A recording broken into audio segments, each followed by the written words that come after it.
Hey guys, আজকে চলে এসেছি ডিনারে বেগুন ভর্তা বানাতে। আর বেগুন ভর্তা বানানোর জন্য আমি একটা বেগুন নিয়ে নিয়েছি, ভালো করে ধুয়ে পরিষ্কার করে নিয়েছি। তার ওপর একটু সর্ষের তেল মাখিয়ে নিয়েছি, কেননা সর্ষের তেল মাখিয়ে নিলে বেগুনের খোসাটা খুব সহজেই ছাড়ানো যায়।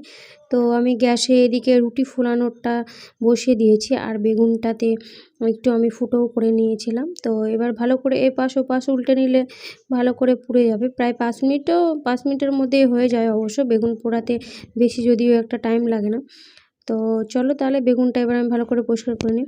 তো দেখো বেগুনটা আমার পুরানো হয়ে গেছে, আর আমি ভালো করে পরিষ্কার করেও নিয়ে চলে এসেছি। তার ওপরে দিয়ে দিলাম কাঁচা পেঁয়াজ, আর দিয়ে দেবো কাঁচা লঙ্কা, আর দিয়ে দেবো নুন, স্বাদ মতো নুন দেবো, আর সর্ষের তেল দিয়ে দেবো কাঁচা।